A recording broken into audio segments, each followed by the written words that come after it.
Hello, so we're going to look at this problem today, 1.37 from Sipser, which is the language of all binary numbers that are multiples of a set number n here.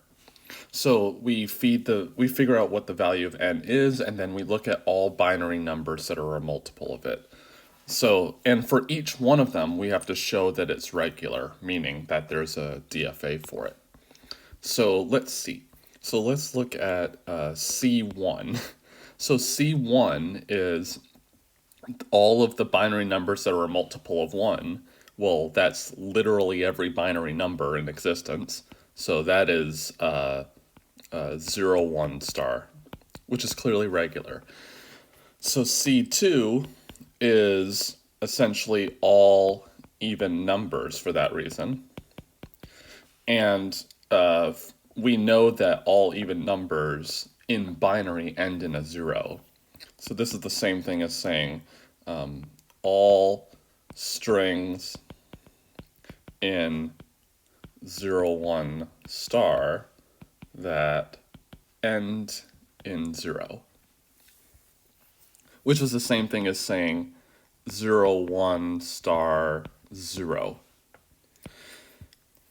So those two are easy, but C3 is where it gets a little interesting because, so let's look at some strings that are in C3.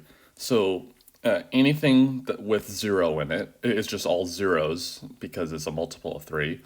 Well, then let's look at 3. Well, that's 1, 1 in binary. And let's see, so 6 would be, let's see, so that would be 1, 1, 0. And then, so that'd be 6. 9 would be 1, 0, 0, 1.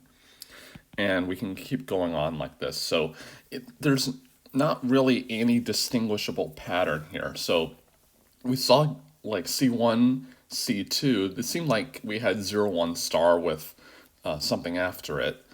But C3, there's not really that kind of pattern here. So let's actually think about this for a second though. So how does a DFA read strings?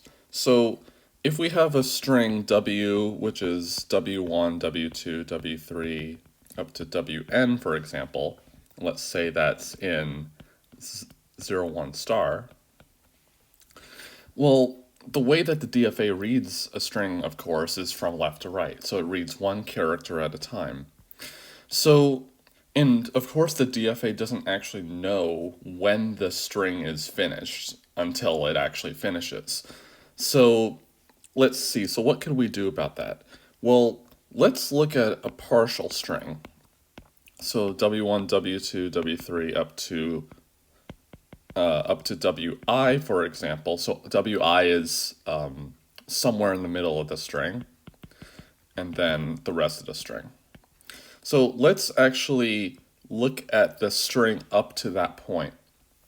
Well, the DFA, if the string happened to end there, has to make a determination about whether W1 through WI is a multiple of n. Well, I guess I shouldn't have used n here, but you get the point. Whether W1 through WI is a multiple of the number that we're considering. So we can actually think about, well, if it's not a multiple of the number, well, what else could it be? So let's actually look at the 3 example and then try to make a DFA for it. And then we can try to generalize from there. So we have to have a start state. I'm going to assume that we can have leading zeros. So let's see. So if we, and we're also going to consider that the empty string represents 0. So for that reason, I need to make the start state final too, because if we don't read any characters, that represents 0, which is a multiple of every number. Okay, so then if we read zeros here, then let's see. Then we should continue to stay in the same state, because if we keep reading zeros, then it's the thing that we have read so far still represents 0. The W1 through WI string, what we've read so far, is just all zeros at this point. But if we read a 1, then we can't stay in the same state anymore, because we could, for example, have the string 0, 1, 0, which is not a multiple of 3, because it's 2. So we need to go to another state here. Let's call it Q1. And then let's see. So let's look at that string 0, 1, 0. Then we can go to Q1, and there are going to be transitions on 0 and 1, and we have to decide what's going to happen. So let's look at 0, 1, 0. And so this is the string that we've read so far, and either we can read a 0 or a 1 after it. So if we read a 0 after it, then that is going to give us the number 4, because 1, 0, 0 is 4. And if we read 1, we get a 5, because 1, 0, 1 is 5. And neither of those is a multiple of 3, obviously. So let's see. What could we do here? So let's do an example where it would cause it to be a multiple of 3, and one where it's not a multiple of 3. And that one is 0, 1, 1. So 0, 1, 1 is, of course, 3 in binary. So that for that reason, the from Q0 reading a 1, then a 1 from Q1, that has to be, so this has to be in a final state somewhere, because it's reading 3. So what could we do with that? Well, if we read a 0 and then a 1, the 0 says 1, 1, 0, that's a 6, and then 1, 1, 1, that's 7. So we can actually see something interesting here, that if we read a 0 after some prefix string like 0, 1, 1, then that's going to multiply the number by 2. And we can actually see this in general. So if I have a string w1 up to wi, and then I read, maybe I shouldn't put a line there, then I read a 0, then this is literally just left shifting the number 1 place, for those of you who know what that is. But basically, we're multiplying the number itself by 2, because we're in base 2 here. And if we, so this is multiply by 2. And then w1, w2 up to wi1, we can see is the same thing, but we add 1 afterward. So multiply by 2 and add 1 to the result. So what are we going to do here? Well, let's think about this formulation of the problem. So instead of thinking like building states as we go, then what are the possible things that could happen? Well, it either is a multiple or it isn't. But we can see if we look at like 1, 0, 0, 0, which is 8, we can see that 6 is a multiple of 3, but then 7 and 8 are not multiples of 3. And then when we go to 9, 10, 11, etc., 9 is a multiple of 3, 10 isn't, and 11 isn't. So we kind of have this behavior of something that is a multiple of 3, then not, and then it starts over again. So for the DFA we have here, because there are only really 3 possibilities, so like 3, 6, 9 for the multiples, and then the 2 in between for when it's not a multiple, I'm going to have 3 states, because there are only 3 possibilities here with respect to being a multiple of 3. So let's see. So Q0, I'm going to think of as all the numbers that are a multiple of 3.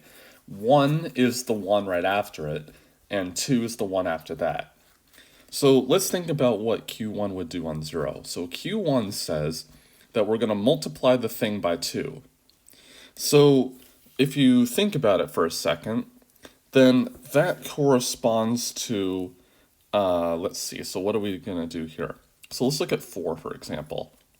So 4 was, if we So 3 was a multiple of 3, obviously. 4 is the one right after it. So we're at Q1 right now, if we have read a 4.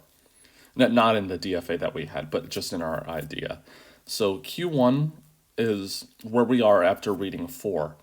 Well, if we look at 8, 8 is the second place. So 6 is a multiple of 3, 7 isn't, 8 isn't.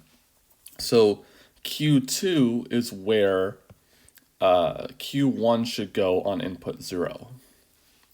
And then for 1 from Q1, it's the next place in line. So wherever the 0 takes us, the 1 takes us to the next place. So the 1 takes us there. Okay, so let's do Q2. So for that reason, let's look at 5. So that's 101. And 10, which is 2 times that number, is 1010. And 1011 is 11. So Q2 on 0, well, if we're at 5 right now, that's the second number after a multiple of 3. Well, if we read a 0, the 10 is the first number after a multiple of 3. So in fact, the 0 comes back to Q1, and then Q2 on input 1, well, if we look at 5, it's the second place after a multiple. 11 is also the second place after a multiple. And you can argue that this is actually how it's supposed to go. In general, you can argue that is how it works in general. So what we're really doing here is we're doing a modular arithmetic. So what we're really I cannot spell at 5 a.m. Arithmetic. So what is it that we're doing? So here we're actually not considering just like what's the first place after a multiple of 3, it's second, whatever.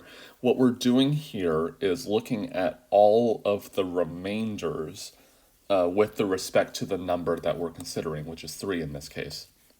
So it could either be remainder of 0 if we divide by 3, a remainder of 1 if we divide by 3, or a remainder of 2 if we divide by 3. So let's actually do another example, C5. So all multiples of 5. So using that same idea, well, it either could be a multiple of 5, which is a remainder of 0, remainder of 1, remainder of 2, remainder of 3, or remainder of 4. So I'm going to have then 5 states. Q0 is going to be the start state again. Q1, Q2, Q3, Q4. So let's see. So Q0 is again going to be the place where we have multiples. So Q0 is going to again be the only start state.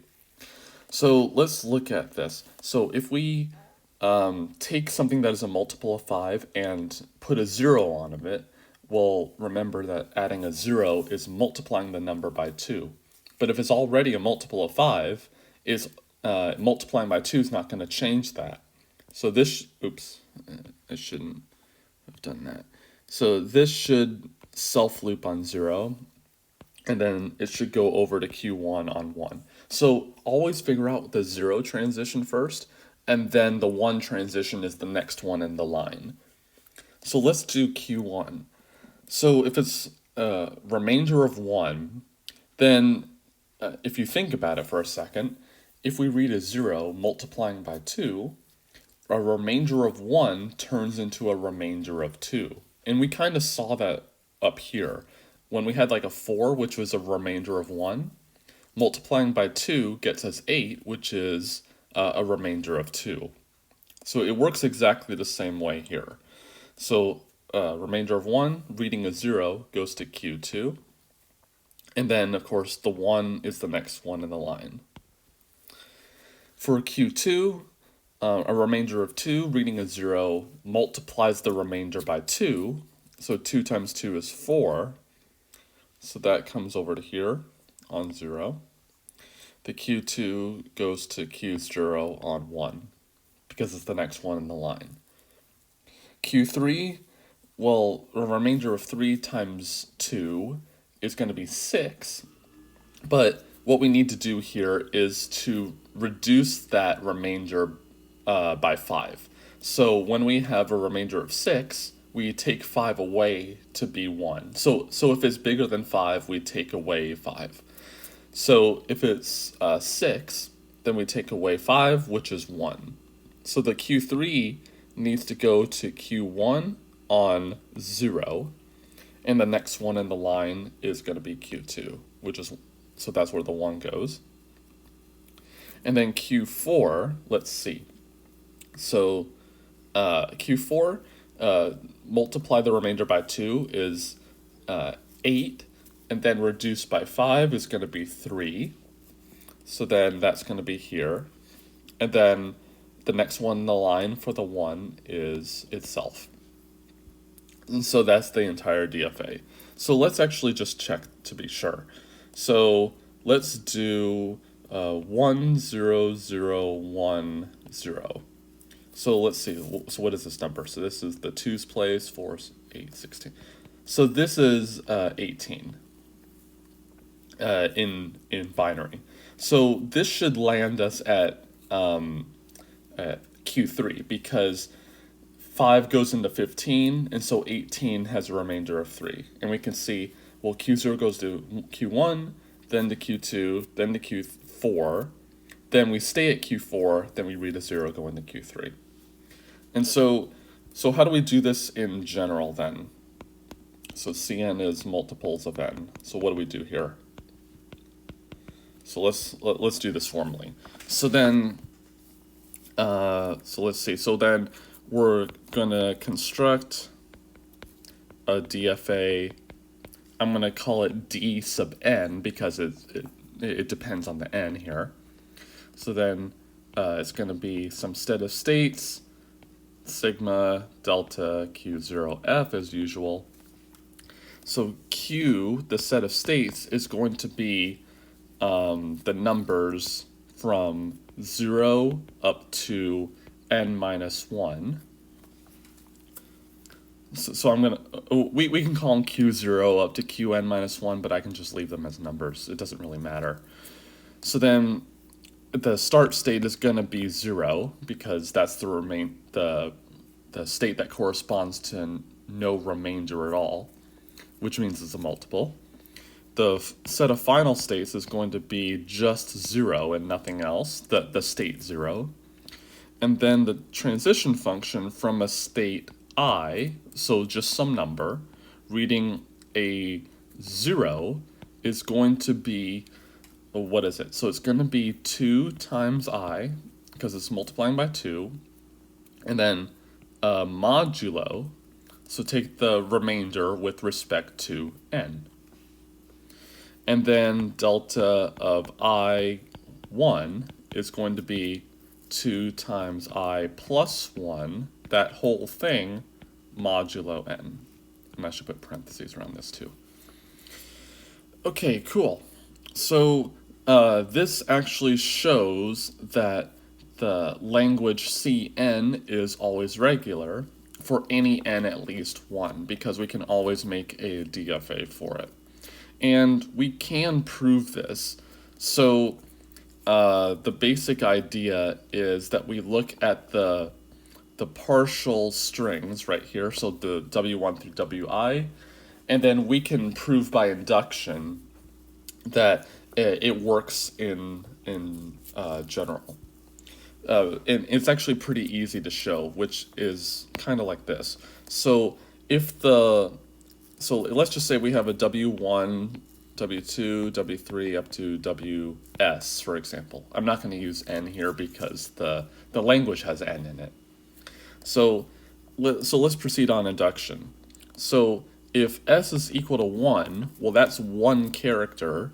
So if W1 equals 0, then we are going to go to the state. Actually, let's make the initial case going to be s equal empty.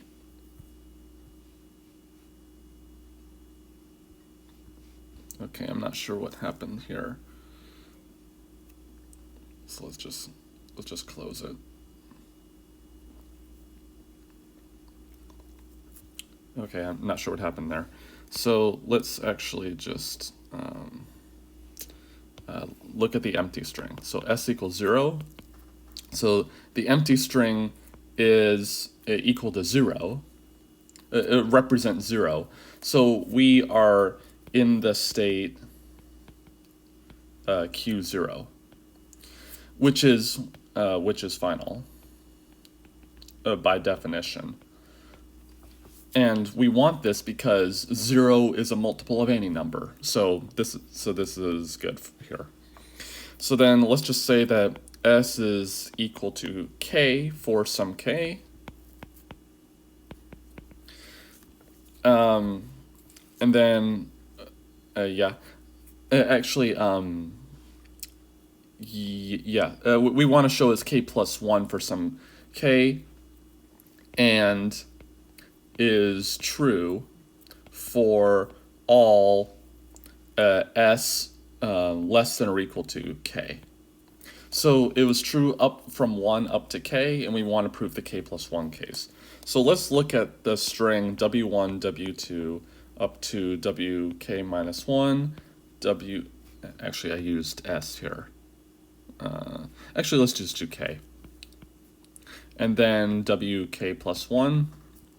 And the string from w1 through wk, that is, we've already shown that, for example, by induction, to be the right state.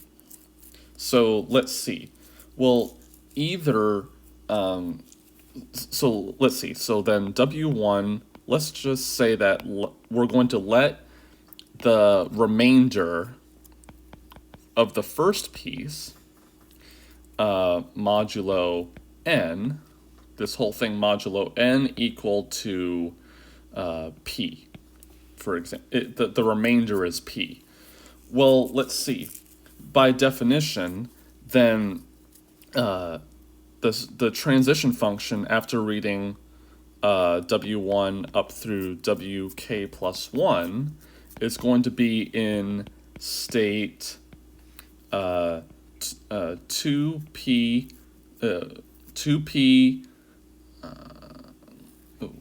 how was it? So it was 2p modulo n if wk plus 1 is equal to 0, and 2p plus 1 modulo n if wk plus 1 is equal to 1.